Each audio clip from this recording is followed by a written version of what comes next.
The office lights were warm, the music soft, and the room full of familiar voices.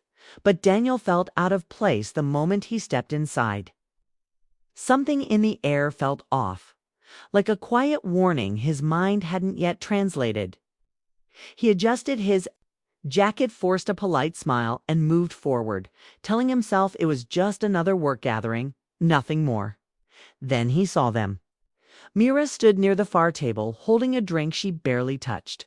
Beside her was Adam, Daniel's colleague, his confidant, the man who had shared lunches, jokes, and long workdays with him for years. They were closer than they should have been. Not touching exactly, but close enough that the space between them felt intentional. Their heads leaned toward each other, voices low, expressions soft. When Mira laughed, it wasn't the laugh she used at home. It was lighter, almost shy. Daniel stopped walking. Adam said something Daniel couldn't hear. Myra looked down, then up again, her eyes lingering on Adam's face. Adam's hand lifted, brushed her wrist, and stayed there for half a second too long. Myra didn't pull away. She smiled. The room seemed to tilt. Daniel felt his chest tighten. His breath shallow, his mind rushed to explain it away. They were talking about work. It meant nothing. He was imagining things, but his feet refused to move and his eyes refused to look elsewhere. When Mira finally noticed him, her smile changed, faded just enough to matter. She stepped back quickly, creating distance that came too late. Adam turned, his face shifting into an expression Daniel had never seen before, surprise mixed with something close to guilt. "Daniel," Adam said, a beat too slow. "Didn't see you there." Daniel nodded, clearly. The words slipped out sharper than he intended, but neither Adam nor Myra commented. Myra reached for Daniel's arm, her fingers light. "Let's grab some food," she said quickly. Daniel allowed himself to be guided away, but his mind stayed behind, replaying the moment over and over. Kay, every laugh, every glance, every inch of space that had disappeared between them. Throughout the night, the feeling only grew. Daniel watched them without trying to. Whenever he joined a conversation, Adam found a reason to leave. Whenever Daniel stepped away, Mira seemed to drift back toward Adam like gravity pulled her there. It was subtle, careful, but it was real. By the time they left the party, Daniel's suspicion had hardened into something heavier. The drive home was silent. The city lights passed by like distant stars, blurred and unreachable. Daniel kept his eyes on the road. Mira sat stiffly beside him, her hands folded in her lap. "You didn't enjoy the party," she said finally. Daniel let out a slow breath. "I noticed things." Mira turned to him. "What things?" He thought of the way Adam's hand had rested on her wrist, fucked up the way she had smiled, of how quickly she had stepped away when she saw him. "I'll ask when I'm ready," Daniel said. Mira didn't push. She looked out the window, her reflection faint in the glass. At home, they went through the motions. Shoes off, lights dimmed. A quiet good night. They slept on opposite sides of the bed, space between them wider than it had ever been. The next morning, Daniel woke early. Mira was still asleep, her face calm, unaware. For a moment, he felt foolish. Accusing her silently while she lay there seemed unfair. He reminded himself of all the years they had shared, all the trust. But trust, once cracked, never sounded the same again. At work, Adam avoided him. It wasn't obvious at first. Adam still greeted him, still spoke during meetings, but the ease was gone. Jokes felt forced, eye contact brief. The man who once pulled a chair beside Daniel now chose a seat across the room. Daniel watched, he listened, he remembered. When Daniel asked Adam to join him for lunch, Adam hesitated. Just a second, but it was enough. "I've got a call," Adam said. "Maybe another time." That night, Mira came home late. She said, "Traffic was bad." Daniel nodded. He didn't ask for details. Instead, he noticed how she placed her phone face down on the table, how she went to shower immediately, as if washing away the day. Days passed and the pattern formed. Late nights, sudden meetings, messages Mira stepped away to answer. Adam growing distant but oddly alert whenever Daniel was near. Daniel's mind began to fill the gaps. He didn't want it to, but it did. One evening, while Mira slept, Daniel's phone buzzed. A message from Adam. It was short. "We need to talk, not at work." Daniel stared at the screen for a long time. The next day, they met at a quiet cafe. Adam arrived early, his posture tense, his hands clasped together. He looked tired. "This isn't easy," Adam said before Daniel could speak. "Nothing about this," as Daniel replied. Adam swallowed. He spoke carefully, choosing each word like it could cut him if used wrong. He talked about loneliness, about long hours, about conversations that went too deep. He said it wasn't planned. It happened slowly. That feelings had formed before either of them noticed. Daniel listened without interrupting. Every word landed hard. "Did you think of me?" Daniel asked when Adam finished. Adam looked down. I thought you didn't care anymore." The excuse hung in the air, thin and weak. Daniel stood up. "You thought wrong?" That night, Daniel confronted Mira. She didn't deny it. She didn't raise her voice. She didn't cry. "I didn't mean for it to happen," she said softly. "I felt invisible." Adam listened. Daniel felt something inside him break cleanly in two. "I listened," he said, "for years." Mira looked away. The betrayal was complete. Not just the act, but the choice. It's the quiet decisions made again and again. When Adam later sent a long message explaining himself, Daniel read it once, then again. Each line tried to justify what couldn't be justified. Adam spoke of connection, of timing, of misunderstandings. Daniel saw it clearly now. They had both chosen themselves. That night, as Daniel sat alone in the dark, something shifted inside him. The pain didn't fade, but it sharpened. It focused. His grief turned into resolve. He didn't shout, he didn't beg, he didn't threaten. He began to plan, not loudly, not recklessly, but with patience. Because some betrayals don't demand forgiveness, they demand reckoning. And Daniel was no longer willing to be the one left in the dark. Daniel did not change overnight. The anger did not burst out of him in loud words or careless acts. It settled in quietly, like a shadow that followed him everywhere. He woke each morning with the same heavy feeling in his chest, the memory of betrayal pressing down before his feet even touched the floor. Revenge did not feel wild or reckless. It felt calm. It felt earned. He stopped asking questions and started observing. Every detail mattered now. Mira's habits, Adam's routines, the way they both acted when they thought no one was watching. Daniel moved through his days with purpose, even when his face showed nothing. At work, he became sharper, more focused. He listened more than he spoke. He noticed how Adam's confidence cracked when meetings ran long or when his phone buzzed unexpectedly. Adam tried to act normal, but guilt made him restless. He checked the door often. He avoided conversations that drifted too close to personal matters. Daniel saw all of it. At home, Mira tried to repair what she had broken. She cooked meals Daniel barely touched. She spoke gently, carefully, like every word might shatter something fragile. She apologized again and again, not with drama, but with exhaustion. Daniel heard her, but the words no longer reached him the way they once did. At night, when Myra slept, Daniel lay awake. His mind replayed every moment that had led here. He questioned himself. Had he missed signs? Had he failed? Somehow, the questions circled endlessly. But the answers no longer mattered. What mattered was the choice they had made without him. Revenge became a thought he returned to often, not because it promised joy, but because it promised balance. Something had been taken from him, something important. The idea of exposing, the truth of forcing consequences into the open gave him a sense of control he had lost.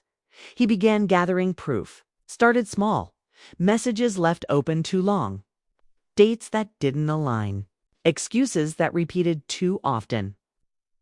Daniel didn't rush. He waited. Patience, he realized, was its own kind of power. Each discovery hurt, but it also strengthened his resolve. The pain sharpened his focus. He told himself he was doing this for justice, not anger. That lie made it easier to continue. Adam, unaware of how closely he was being watched, grew careless. He trusted too much in Daniel's silence. He believed avoidance was enough. It wasn't. Daniel saved everything. Screenshots, notes, patterns. He kept them hidden, organized, ready. Each piece felt like another step toward restoring his dignity. Yet with every step forward, something else pulled at him. Memories. He remembered Adam standing beside him during difficult times, offering support when no one else did. He remembered Mira laughing freely in their early years when life felt simpler and trust felt permanent. Those memories didn't excuse the betrayal, but they complicated it. Daniel found himself standing at the edge of two futures. In one, he exposed them. He watched their lives unravel as his pain became visible to the world. In the other, he walked away quietly, carrying his wounds alone. Neither future promised peace. Adam, meanwhile, lived in his own version of truth. He convinced himself that the situation was unavoidable, that feelings were not crimes, that Daniel had grown distant, leaving space that someone else filled. In his mind, he was not a traitor, but a man who followed his heart too late. That belief gave him comfort, but it also fed his fear. He sensed Daniel's silence was dangerous. Silence meant unpredictability. Mira wrestled with guilt differently. She did not justify her actions. She knew she had crossed a line. The weight of it pressed on her daily. She wanted forgiveness, but she knew she did not deserve to ask for it easily. Each time Daniel looked at her with calm detachment, it hurt, more than anger would have. Daniel noticed her pain, and it unsettled him. He expected to feel satisfaction as his plan took shape. Instead, he felt hollow. The more prepared he became, the less certain he felt about the outcome. Revenge no longer looked like victory. It looked like another loss waiting to happen. Still, he continued. He imagined the moment of exposure, the silence in the room, Adam's face as the truth surfaced, Mira's reaction when consequences arrived without warning. The image brought a sharp, fleeting sense of relief, but relief faded quickly, replaced by exhaustion. One evening, Daniel sat alone in his car outside his office long after everyone else had left. The building stood quiet and empty, lights dimmed, unaware of the storm waiting inside him. He held his phone, scrolling through the evidence he had collected. It was enough, more than enough. He could end it now, yet his hand didn't move. He thought about what revenge would give him. A moment of power, a sense of fairness. But after that moment passed, what would remain? More anger, more distance, more damage. Daniel realized something then. Revenge was demanding everything from him, his energy, his peace, his future. It was shaping him into someone he barely recognized. Still, the idea of letting them walk away untouched felt unbearable. He stood trapped between two truths. That revenge might feel good for a moment, and that it might cost him more than it gave. Days passed. The tension inside him grew tighter, sharper. Adam became more anxious. Mira became quieter. The space between all three of them felt heavy with unspoken consequences. Daniel reached a point where waiting felt impossible. He scheduled a meeting. Neutral ground, no witnesses. Just one decision standing between him and the end of this chapter. As the date approached, Daniel felt strangely calm. the chaos inside. Him had settled into clarity. He knew what he could do. He just didn't know what he would choose. Revenge had promised him strength. What it gave him instead was a question he could no longer ignore. What kind of man did he want to be when this was over? The answer waited ahead, quiet and unavoidable, as Daniel stepped closer to the moment that would define everything. Daniel arrived early. The meeting room was small, quiet and empty, with a wide window that looked out over the city. Cars moved below like slow thoughts passing through a tired mind. Daniel stood near the table, his jacket folded over his arm, his phone heavy in his pocket. Everything he needed was there. Proof, truth, power. He had imagined this moment many times. In his mind, it always began with control. Calm words, clear facts, faces falling as reality hit. He imagined standing tall while others shrank. Image had carried him through many restless nights. Now that the moment was real, the feeling was different. Adam arrived next. He stopped when he saw Daniel standing alone. His shoulders stiffened. He closed the door behind him, slowly, as if noise itself could make things worse. His face was pale, his eyes careful. "You wanted to talk?" Adam said. Daniel nodded. "Sit?" Adam did. He kept his hands on the table, fingers locked together. He looked like a man waiting for a verdict. For a few seconds, neither spoke. Daniel studied him. This was not the confident man he once admired. This was someone smaller, weighed down by fear and regret. Daniel felt no joy in that sight, only distance. "I know you've been collecting things," Adam said quietly. "I can feel it." Daniel raised an eyebrow. "Feel what?"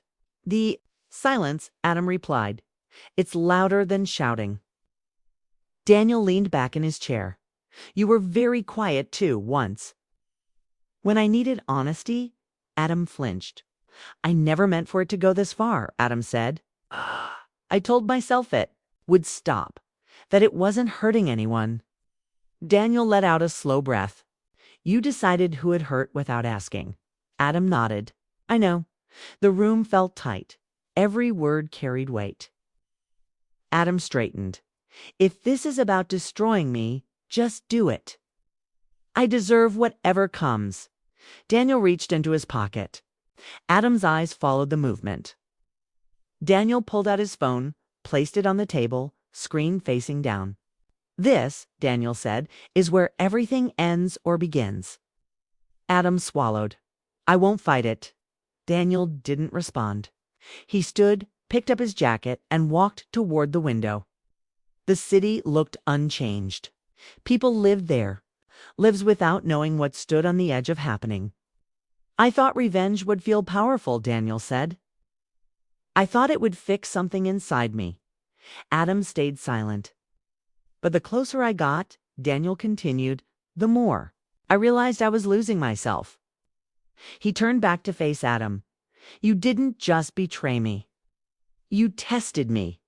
You put me in a place where I had to choose who I am." Adam's voice cracked. "I wish I could undo it." "So do I," Daniel said. "But wishing doesn't change choices." Daniel picked up his phone again. For a moment, Adam thought, this was it. The moment everything collapsed. Instead, Daniel slid the phone back into his pocket. "I'm not exposing you," Daniel said. "Not because you don't deserve consequences, but because I refuse to let this shape my future." Adam looked stunned. "Why?" "Because revenge keeps you tied to the people who hurt you." Daniel said, "I want to be free." Adam lowered his head. "I don't deserve that mercy." Daniel shook his head. "This isn't mercy, it's closure." Daniel walked to the door, opened it, then paused. "Live with what you did." He said, "That's your consequence." He left without looking back. Later that evening, Daniel returned home to find Myra sitting at the kitchen table. The lights were low. A single cup of tea sat untouched in front of her. She looked up when he entered, her eyes full of quiet fear. "You met him," she said. "Yes." Her hands tightened around the cup. "What did you do?" Daniel set his keys down slowly. I chose myself. Mira searched his face, trying to understand. Does that mean you're staying? Daniel shook his head. It means I'm leaving without hate. Tears filled her eyes, but she didn't cry. I hoped you might forgive me. Daniel nodded. I forgive you enough to walk away cleanly. But forgiveness doesn't always mean staying. The words settled between them. I never stopped caring about you, Mira said softly. I know, Daniel replied. But caring isn't always enough. They sat in silence, the end of something heavy and long finally reaching its last breath. Over the next weeks, Daniel untangled his life carefully. He moved into a smaller place. He requested a transfer at work. He stopped checking his phone for messages that would never come. Each step hurt, but each step also felt lighter. Adam tried to reach out once. Daniel didn't respond. Mira wrote a letter he never answered. Some things didn't need replies. Healing didn't arrive suddenly. It came in small moments. Quiet mornings, honest breaths. Long walks where Daniel listened to his thoughts without anger guiding them.